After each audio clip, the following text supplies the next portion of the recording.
अध्याय 3 आरंभ। Master, master. एक कोमल आवाज ली हुआ के विचारों में गूंज उठी, जैसे उसकी चेतना को फिर से वास्तविकता में खींच रही हो। आवाज और स्पष्ट हुई और अधिक जोर देकर उसे उस गहरे अंधकार से बाहर बुलाने लगी, जहां उसे अंतिम शांति मिलनी चाहिए थी। पीड़ा के धुंधलके में ली हुआ ने उठने की कोशिश की, लेकिन एक मजबूत पकड़ ने उसकी कमर को रोक लिया। बेबी, मत उठो और सो जाओ। तुम्हें अभी भी तेज बुखार है। यह आवाज थोड़ी कर्कश थी, शायद अभी अभी नींद से जागी थी, लेकिन फिर भी मीठी और कोमल थी। वो ली हुआ को वापस तकिए पर लिटाने की कोशिश कर रही थी।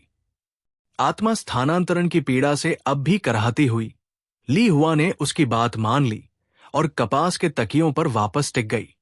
उसके शरीर की हर मांसपेशी हल्की सी हलचल पर भी दर्द से चीख रही थी।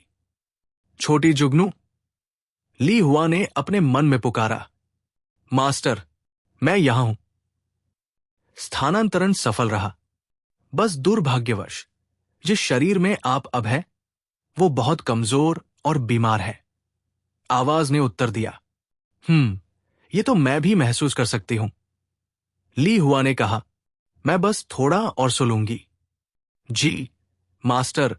आवाज धीरे धीरे मंद होती गई और ली हुआ फिर से गहरी नींद में चली गई।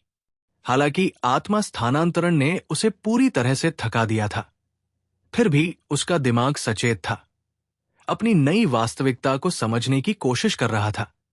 यह शरीर अजीब लग रहा था, नाजुक, जैसे वसंत की एक नर्म कली। ये उसकी पिछली काया की तरह कठोर मांसपेशियों और युद्ध के घावों से भरी हुई नहीं थी। और वो आवाज, ये कौन थी? ये आवाज उसके लिए अजीब थी, फिर भी किसी तरह परिचित भी। वो बाहें जो उसे थामे हुए थी, जानी पहचानी सी लग रही थी, फिर भी अजनबी थी। तेज बुखार और थकान से भरी चेतना के बावजूद ली हुआ को महसूस हुआ कि कोई उसके बालों को धीरे धीरे सहला रहा था। हर स्पर्श में एक गहरी आत्मीयता थी, जिससे उसके अंदर छिपा हत्यारे का सहज ज्ञान सतर्क हो गया। लेकिन अजीब तरह से उसका नया शरीर कुछ और महसूस कर रहा था। वो अनजाने में उस कोमल स्पर्श की ओर झुकने लगी, जैसे कोई बिल्ली सर्दी में ऊष्मा की ओर खिंचती हो। कोई जल्दी नहीं, ली हुआ ने खुद को आश्वस्त किया। अभी मैं सुरक्षित हूं। सुबह की हल्की धूप खुरदरे लिनन के पर्दों से छनकर कमरे में फैली, छोटे जर्जर कमरे में हल्की छायाएं बनाते हुए। ली हुआ की पलकों ने प्रकाश के सामने हल्की हलचल की।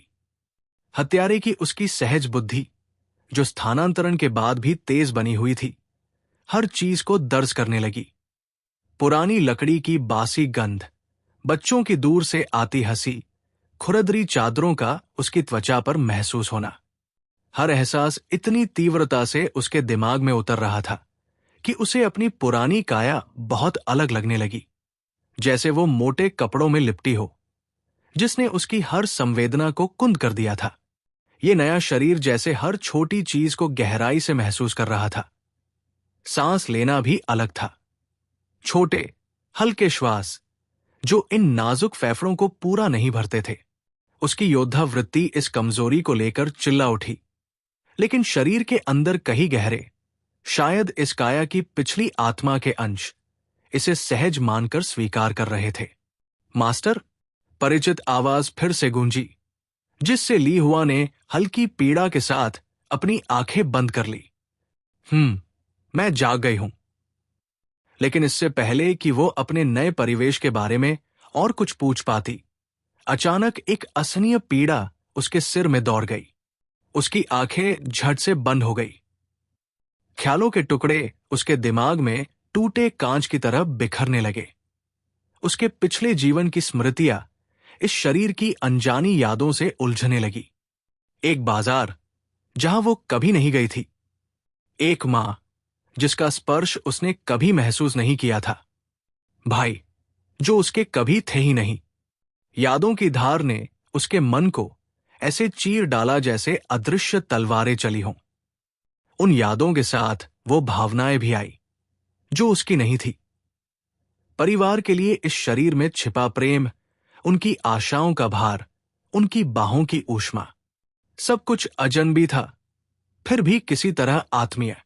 ली हुआ ने अपने वर्षों के कठोर प्रशिक्षण से भावनाओं को अलग रखना सीख लिया था, लेकिन अब इस नाजुक शरीर में उसके बनाए सारे कठोर कवच जैसे टूटने लगे थे। दर्द हो रहा है, उसने दांत भींचते हुए कहा। यह दर्द किसी तलवार की धार या मुक्के की चोट जैसा नहीं था। यह कुछ गहरे स्तर पर महसूस हो रहा था।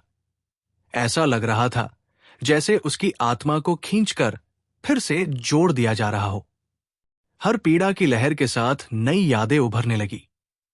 ताजे गेहूं की महक, सुबह मुर्गे की बांग और पिता के कंधे पर बैठने की अनुभूति। उसने अपने सिर को पकड़ लिया, दर्द को शांत करने की कोशिश में। ये उसके हाथ नहीं थे, ये कोमल थे, हथियार चलाने वाले हाथों की कठोरता से परे। मास्टर, परिचित आवाज फिर से उसके दिमाग में गूंजी और धीरे धीरे दर्द कम होने लगा। ली हुआ ने धीरे धीरे अपनी आंखें खोली। उसका शरीर पसीने से तर था और हल्का कांप रहा था। कमरा उसकी आंखों के सामने झिलमिला रहा था, जैसे पानी में गिरा प्रतिबिंब लहरों के साथ बह रहा हो।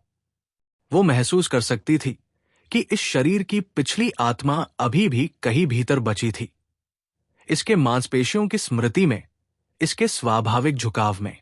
ये शरीर लड़ने के बजाय झुकना चाहता था, हमला करने के बजाय डरकर सिकुड़ना चाहता था। मास्टर, कुछ बोलिए। उस आवाज में घबराहट थी और ली हुआ ने कल्पना की कि छोटी जुगनू जगह फाड़कर अंदर आने की कोशिश कर रही होगी। उसके होठों से एक हल्की हंसी फूटी। मैं ठीक हूं। एक राहत भरी सांस उसकी चेतना में गूंजी। मास्टर, मैंने सोचा था कि मैं आपको खो दूंगा। ली हुआ के होठों पर एक हल्की मुस्कान तैर गई। उसे महसूस हुआ कि छोटी जुगनू की उपस्थिति उसे घेर रही थी, एक रक्षक के रूप में, जैसे ये कह रही हो कि चाहे जो हो, वो उसका साथ नहीं छोड़ेगी। ये शरीर अजनबी हो सकता था, इसकी यादें उसे उलझा सकती थी, लेकिन ये बंधन, ये सिर्फ उसका था। तुम मुझे खो नहीं सकते, छोटी जुगनू। मैं यहां हूं, उसने धीमे स्वर में कहा। उसकी आवाज अभी भी थोड़ी भर्राई हुई थी। हां, मास्टर, छोटी जुगनू ने जवाब दिया और उसकी आवाज में एक हल्की सिसकी सुनाई दी।